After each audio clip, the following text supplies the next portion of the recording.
L'invité de ce Smart Impact, c'est Frédéric Frambault, le directeur d'Atypique, qui est avec nous en visioconférence. Bonjour, bienvenue. Première question toute simple, quand et pourquoi vous avez créé Atypique ? Bonjour Thomas, eh bien il y a un an, pratiquement jour pour jour, où nous avons créé Atypique au sein de l'association des papillons blancs de la colline.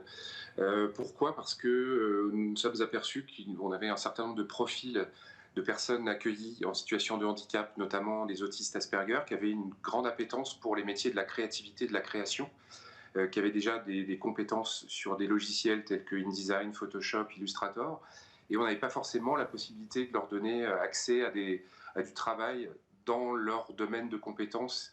Et nous avons donc décidé de créer au sein de l'ESAT la première agence de communication atypique pour leur permettre justement d'accéder à ce travail comme n'importe quelle agence de communication du monde ordinaire, mais dans un monde protégé. Vous étiez publicitaire, reconverti dans le médico-social. C'est un peu vos deux mondes professionnels qui se réunissent ? C'est exactement ça, c'est une espèce d'alignement des planètes assez incroyable. Lors de mon premier stage, donc dans ma reconversion professionnelle, après 30 ans d'agence de communication, j'ai rencontré donc l'association des papillons blancs de la colline et son directeur général, Olivier Mira, et le directeur des ESAT, Alban Roussel, le président, Xavier Chazelle, et tout de suite, on a senti qu'il y avait quelque chose à créer. D'une part parce que dans le monde du médico-social, la communication, c'est un peu le parent pauvre. Voilà, c'était des choses un petit peu bricolées, etc. Donc on s'est dit qu'il fallait un peu professionnaliser ça. Mais surtout, le gros objectif d'Atypique, c'est de permettre aux personnes accueillies justement de pouvoir être créatifs et se réaliser. Donc cette conjonction des deux mondes, voilà, c'était un peu la rencontre à l'issue de cette formation. Donc entre mon expérience et mon expertise sur la communication et le monde du médico-social qui a besoin de se moderniser, qui a besoin de se renouveler. Alors comment fonctionne Atypique ? Puisque voilà, on parle d'adaptation aussi. Vous créez des binômes, je crois. Expliquez-nous un peu concrètement comment ça fonctionne. Alors c'est exactement ça. Concrètement, des neurotypiques, des neuroatypiques. Les neurotypiques sont des créatifs, directeurs de création, directeurs artistiques, web designers, issus du monde ordinaire, donc de grandes agences. On a des partenariats avec DDB, Publicis, TVWA. Et ces personnes qui sont un peu sensibles à la cause, je dirais, nous aident à briefer les neuroatypiques, donc nos jeunes travailleurs des AT ou pas des AT d'ailleurs, mais qui sont en situation de handicap, pour la plupart des autistes Asperger. Et ça fonctionne en binôme, en ping-pong, c'est-à-dire qu'on prend un brief d'un annonceur, d'un client, on l'analyse ensemble, et les premières intentions créatives sont données par les neurotypiques à nos neuroatypiques, en leur donnant par exemple des typos, des couleurs, ce qu'on appelle dans notre jargon un mood board, des intentions créatives, et nos travailleurs les digèrent, les assimilent et proposent une première version, alors que ce soit des sites internet, des plaquettes, des brochures, ça va jusqu'à de la vidéo, bref, n'importe quel type de travail digne d'une agence de communication ordinaire se fait en binôme, en partenariat, donc avec neurotypique, neuroatypique, et le chemin se fait tout au long de ces échanges et de cette espèce de ping-pong entre nos différents partenaires, nos différents créatifs. Une personne qui communique différemment peut travailler dans la communication, ça pourrait être votre leitmotiv. Il y a une créativité atypique, on peut dire ça comme ça, c'est aussi dans le nom de votre entreprise, c'est une richesse, c'est le message que vous voulez faire passer ? C'est exactement ça. C'est-à-dire que c'est pas parce qu'on est en situation de handicap qu'on est moins créatif que les autres. Parfois même, c'est tout à fait étonnant leur capacité et leur vision qu'ils ont des choses et des problématiques. Ce sont des personnes qui ont des capacités cognitives tout à fait extraordinaires et ils apportent une vision complètement autre. Et c'est cette juxtaposition des visions qui est très intéressante pour nous, évidemment, et ce qui permet de montrer la créativité, de faire en sorte que ils puissent avoir accès à ce monde ordinaire dans un milieu extraordinaire finalement. Et notre mission, elle est là, c'est-à-dire c'est à la fois détecter ces profils, les former bien sûr, parce qu'on les accompagne avec ces neurotypiques et nos systèmes de formation interne. Et voilà, notre mission, c'est de les mettre en capacité à aller vers le monde ordinaire et à travailler comme n'importe quel créatif d'une agence classique, entre guillemets, bien qu'on soit pas classique, nous, pour le coup. Qui sont vos clients aujourd'hui ? Alors, pour l'instant, beaucoup médico-social, hein, parce que dans notre microcosme, on a essayé d'activer le réseau.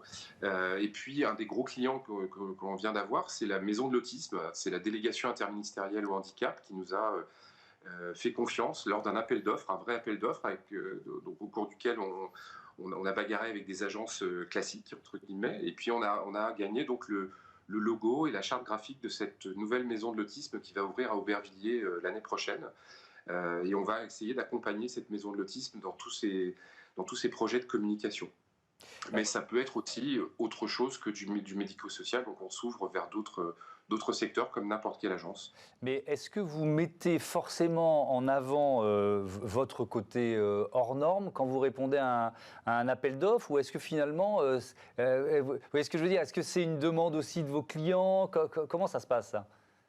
Il y a un peu des deux, effectivement, Ouais. enfin un peu des deux, c'est-à-dire qu'on essaie d'être ordinaire, même si on est extraordinaire. Donc forcément, on parle de notre typicité, si j'ai envie de dire. Donc oui, on vient nous voir parce qu'on est hors norme, bien évidemment, mais ce qu'on essaie de démontrer dans les livrables créatifs qu'on offre, c'est qu'on est dans les mêmes capacités créatives qu'une agence ordinaire. Donc c'est à la fois être extraordinaire et comme les autres, finalement. Donc c'est un peu ça aussi l'objectif de notre mission et d'Atypique, c'est de faire cette démonstration-là. Quelques chiffres sur l'emploi des personnes autistes en France. 400 000 autistes recensés, seul 1% est employé. Évidemment, ce chiffre, il est assez désastreux et désespérant. Comment le faire évoluer, Frédéric Frambault? Mais c'est tout l'objet de notre mission. Alors effectivement, on est au pied de la montagne, hein, on est conscient du chemin qui nous reste à parcourir. On a des ambitions qui sont très modestes pour l'instant, mais on a en tout cas cette vocation et cette ambition à faire connaître en tout cas le handicap. Donc notre première mission, c'est d'aller vers les entreprises, vers les agences évidemment, et de porter la bonne parole, j'ai envie de dire, de faire de la formation, de faire de la sensibilisation au handicap, ce qui est quelque chose qui n'est pas du tout, comment dirais-je, commun dans les agences de communication. Quand on parle de handicap dans une agence de communication, on a l'impression que c'est deux mondes qui s'opposent.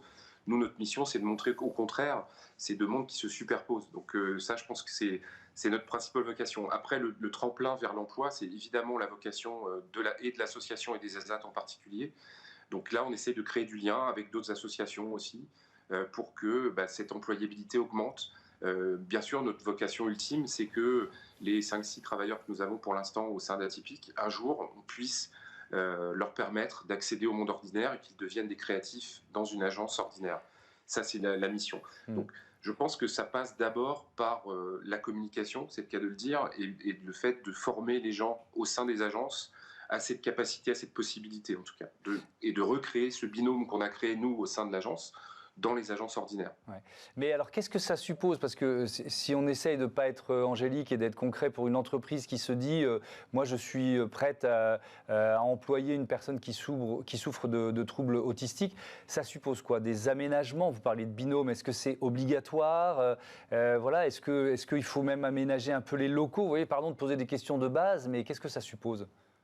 Oui, oui, parfois, certains de nos travailleurs ont besoin d'un cadre un peu protégé en termes de lumière, en termes de bruit, etc. Bon, ce ne sont pas des handicaps très lourds, pas très compliqués, j'ai envie de dire, à gérer.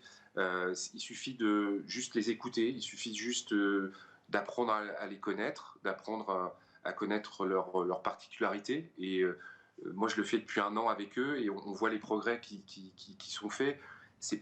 Franchement, c'est pas très compliqué et il suffit juste d'essayer. Voilà. Donc nous, ce qu'on propose, c'est de l'immersion, c'est des stages, c'est des périodes d'essai, on va dire ça, de voir comment ça peut fonctionner. Mais il faut avant tout une grande sensibilité pour les agences qui pourraient accueillir nos travailleurs, déjà d'être prêt à ça et pas juste voilà, leur dire voilà un travailleur, occupe-toi de lui, c'est pas comme ça que ça va marcher. Il faut que ça marche des deux côtés aussi. Donc il faut aussi que le travailleur s'adapte. C'est juste une question de dialogue, j'ai envie de dire, comme dans n'importe quelle embauche. Quand on arrive dans une entreprise, il faut se découvrir, s'apprivoiser les uns les autres. Et voilà, ça demande un petit peu plus de patience, un peu plus de temps, mais il n'y a pas de complexité insurmontable. Merci beaucoup Frédéric Frambault. Bon vent à votre agence atypique. C'est l'heure de notre débat dans ce Smart Impact. On parle de la raison d'être des entreprises.